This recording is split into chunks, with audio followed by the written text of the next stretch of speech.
Hello, everyone. Welcome to Beyond the Black. I'm Maitrabh, and this is a show about law, how it actually works, what it means for people building and running businesses in India, and why even a little legal clarity can change the way you build. We are not here to make things complicated, we are here to make them clear. For our very first episode, I wanted to start with someone who really sits at the intersection of law, business, and technology. My guest today is Miss Vasundhara Shankar, managing partner at Wareham Legal, founder of multiple ventures including Code Gavel, and one of Forbes India's top 100 lawyers in the 2020 Legal Power list. She's a first generation lawyer who has built her own practice from the ground up and has spent the last decade working with startups, emerging businesses, and fast growth ventures across everything from white collar crime and investment structuring to Web3, fintech, and data privacy. Instead of starting with sections of Companies Act, we are starting with the person, why she chose law, what she has learned from being in the room when things go wrong, and how she thinks the practice of law in India is being reshaped by technology and the new generation of founders. Vasundhara, welcome to Beyond the Black. Thank you so much, Maitrabh. Delighted to be here today. We have spoken about parts of your journey off mic, but I want to start at the beginning. When law first entered the picture for you, what particularly drew you to it? So, see, basically, I come from a family of doctors, and growing up, the idea that your work should serve the society and should be beyond essentially, something you do for a paycheck was a concept that I absorbed fairly early. That's really what drew me to law, honestly. I couldn't become a doctor like the rest of the people in my family, my parents, aunts, uncles, etc. Let's just say I was not built for the more clinical, visual side of medicine. But I saw law as the next most powerful way to help people. And so I grew up in a small town. I'm from Patna in Bihar. And honestly, for women there, career options are fairly limited. You can be an engineer, you can study medicine, you can do UPSC. Law wasn't really the most obvious path, but something about it genuinely struck me as empowering. Not just for me personally, but as a tool that I could use to help others as well, serve the society, give back a little. That was the pull that I finally and essentially, considered. And that's what started my journey with law, I would say. That word, empowering, really stands out in what you just said. When this decision started becoming real for you, what did it actually feel like? So, yeah, I mean, it definitely felt empowering, like I said, but apart from empowering, it was also intimidating, a little scary, I would say, because there was very little, knowledge of what the legal profession entailed back at home. I mean, of course, people knew what lawyers did, what the legal fraternity was all about, but they didn't knew it or knew about it from a third party perspective. They didn't know about living through it or knowing how to progress in it and what aspects of it could be considered. In fact, and if you ever speak to a doctor about whether they want their daughter to be a lawyer, the first and probably the only response you'll get is a no. So it was definitely, very, very empowering to know that I could be someone who understood the ways the society ran, why were laws made, what laws were there, what I could do to, let people know that what they've done is wrong, how to protect myself, how to protect the interests of others. It was also fairly intimidating, and I can imagine it being intimidating for anybody who is trying to get into the profession, without much guidance or much mentorship or advice, and which is why I feel like. Us as lawyers, people in the fraternity who've spent like a decade around already, have that moral obligation to kind of be there for the younger people in our families, in our society, generally in our network. And yeah, I mean, I try and speak to as many younger people out there as I can to help them navigate this extremely rewarding but also challenging profession. What was the biggest gap between what you expected law to be and what it turned out to be? So, I mean, honestly, I expected law to be a lot of reading, a lot of mugging up, a lot of just like, generally knowing a lot of case laws and sections and memorizing things and all of that. And I mean, I've never been a great history student or a great student of, the arts where I could sit and mug up chapters and be excel at exams essentially. I needed to be explained things by logic. I needed to understand things, to have some reasoning, to be able to extend that to real life and, relate with it, etc. So I was very pleasantly surprised to know that law is all of this and so much more, right? Like to be a great lawyer, you need to have a very quick mind, you need to be able to strategize, you need to be able to distance yourself from the situation and think about it from very many perspectives. And of course, a term called, the devil's advocate, like that's I think the best way of looking at what creates a holistic lawyer when you're trying to become extremely expert professional. You need to look at everything from every possible perspective. So yeah, I think that was a very, very pleasant surprise for me. I was delighted to know that law has so much more that it needs from you, and so much more that it gives you back as well. And then, when law school gave you a good way to actual work, your path wasn't exactly linear, was it? What did that earlier phase of your career look like? So honestly, on paper, my early career looks like someone who couldn't make up their mind essentially about what to do. I was like a child lost in a candy shop, and I would say it's actually a very fair reading because I started in IP boutiques in Delhi, and then I moved into white collar crime and economic offenses, which is a fairly usual jump to make so early on in one's career. But I think I just wanted to test everything. And then, at one point, I left law practice altogether and then joined a legal tech startup, which was a very, very like niche and upcoming aspect of the fraternity and industry back then. And where I was doing, everything from business development to marketing to figuring out digital platforms, social media, all of that, which was essentially very, very obviously far from the courtroom, from legal strategy, and all of that. And I mean, it was a phase, and what that phase taught me was probably that more than anything else is that once you've worked in a startup environment and see how fast decisions get made, how much uncertainty you absorb, how quickly you have to adapt, going back into the traditional structure of a law firm doesn't quite fit you anymore. And yeah, that discomfort is actually what eventually pushed me to start something of my own. And yeah, I mean, I think I would say, and since then, of course, from the after the legal tech startup, I've been working on Verum, building Verum, and building my practice and all of that. But I would say my journey has been fairly non-linear and fairly diverse, and it has made me what I am today. So I'm very proud and happy with whatever I've done so far. And what do you think frustrated you the most? Frustrated me the most would possibly be, I mean, obviously different things at different times and phases in life, right? So when I was in the law firm, I possibly did not love the fact that my scope of work was limited. And obviously, I mean, I understand that back then I was barely like 2 years into practice, 3 years into practice. So I was possibly, trying to be overachieving, and I was not allowed to be in a law firm structure. So that was frustrating. And then when I moved to the legal tech startup, it frustrated me to know that, all my friends were in the know of the law. They were in law firms, they were practicing, they were in courtrooms every day, they were briefing counsels, they were doing a lot of different work which I was not able to do. So that frustrated me in that zone. And then when I started my own business, of course, like when my own firm, of course, like there are those frustrations that you don't know whether you're doing the right thing, you don't know whether you're, and I was too young, apparently, quote unquote, too young to be doing my own thing. So yeah, that was a set of frustration in itself as well, where people doubted whether I was capable of being able to deliver or not, and whether I was too young to be starting on my own, etc. So yeah, I would say frustrations were myriad and depended on the day and the time of my life. But yeah. That's a very honest answer.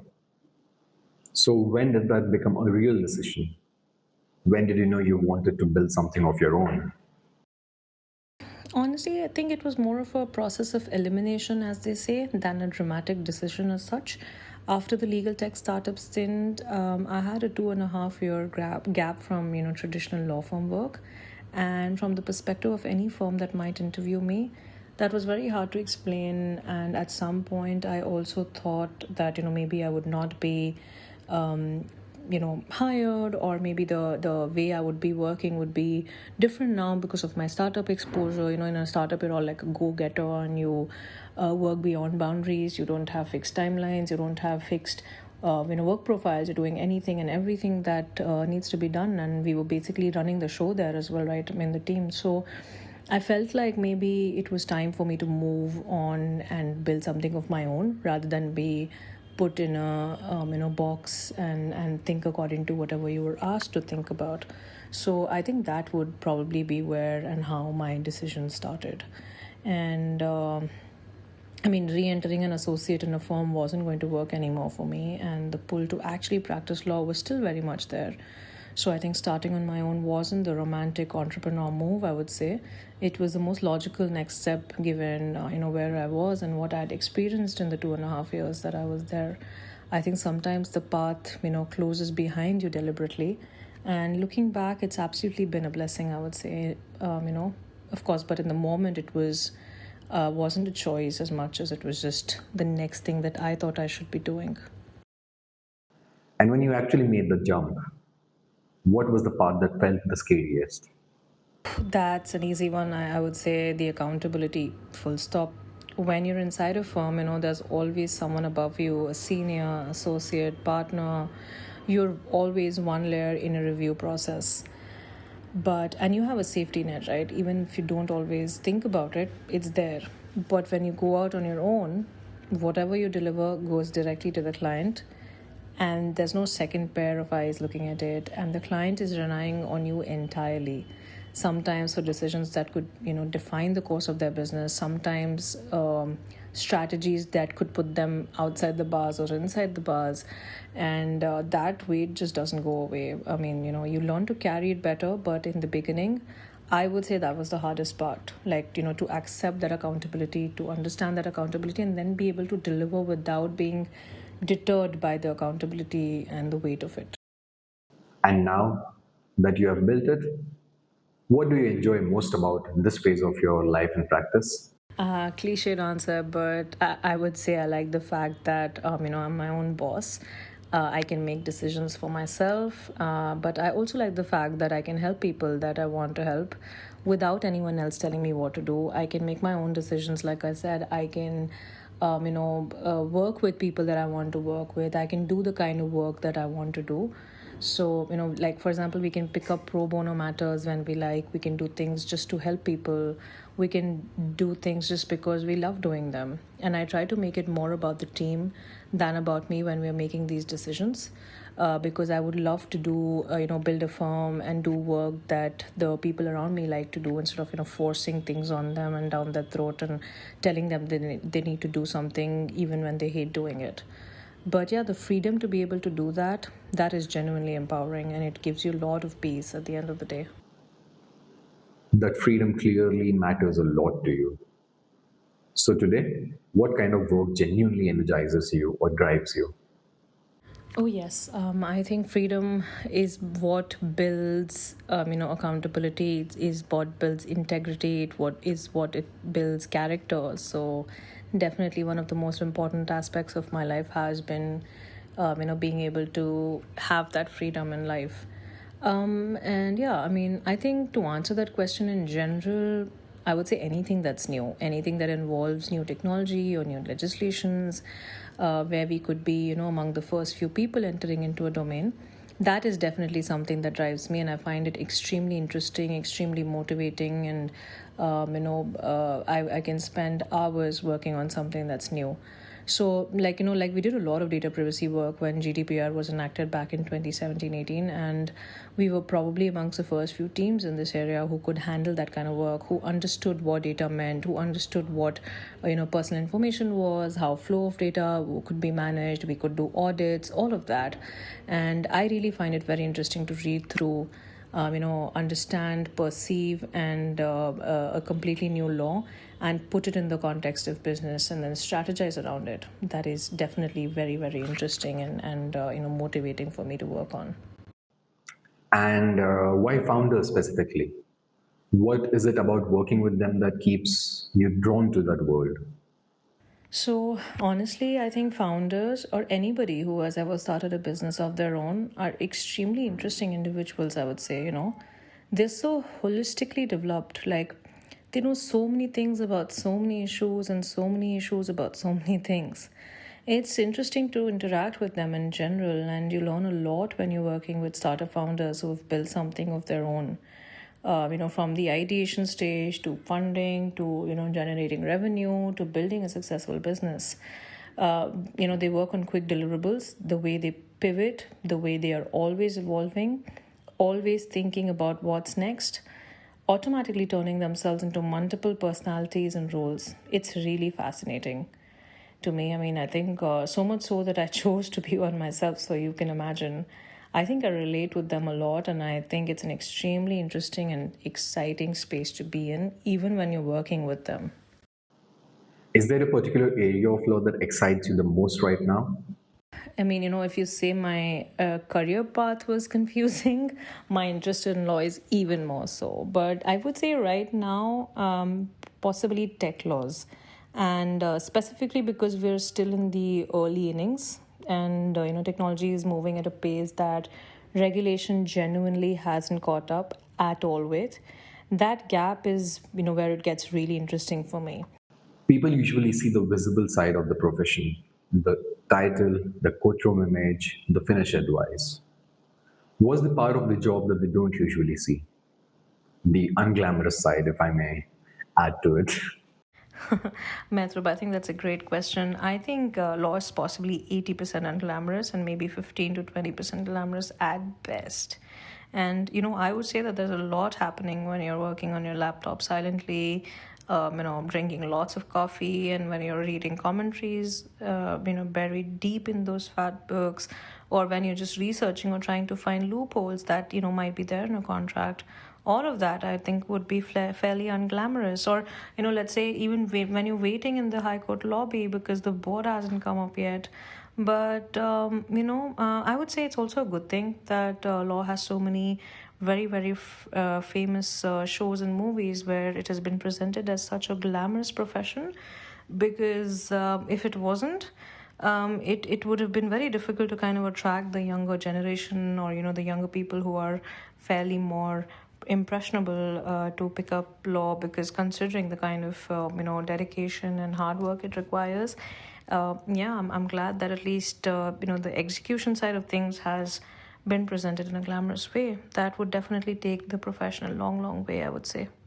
And before we close, for someone listening to this, maybe a law student, maybe someone trying to figure out what kind of professional life they want to build, what's that one thing you would want them to take away from this conversation? Okay, so for law students specifically, I think I would say it's a genuinely good time to be entering into this profession. It's obviously always been a great profession. It's noble. It has a lot of integrity. It has a lot of service to the society. But in today's world, like, the range of what law can be has expanded enormously, right? There are practices that didn't exist a decade ago. There are ways of practicing that didn't exist, a while ago. You can be a data privacy lawyer, Web3, startup law, climate regulation. There's so much out there that can be done, and even there's so many digital tools that mean that you can build a practice and a career in law in ways that weren't possible before. So my honest advice would be, don't get discouraged by how difficult it looks at the beginning. Find the area that genuinely interests you, go deep, and then the rest will follow on its own. And for anyone else listening, if there are any founders, business builders, people running their own things, The one thing that I would like to say is, don't treat legal as a last resort.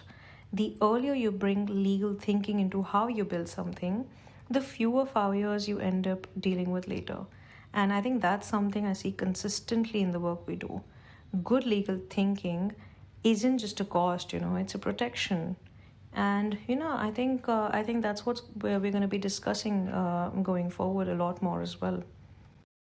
Vasundhara, this has been a genuinely brilliant conversation to start with.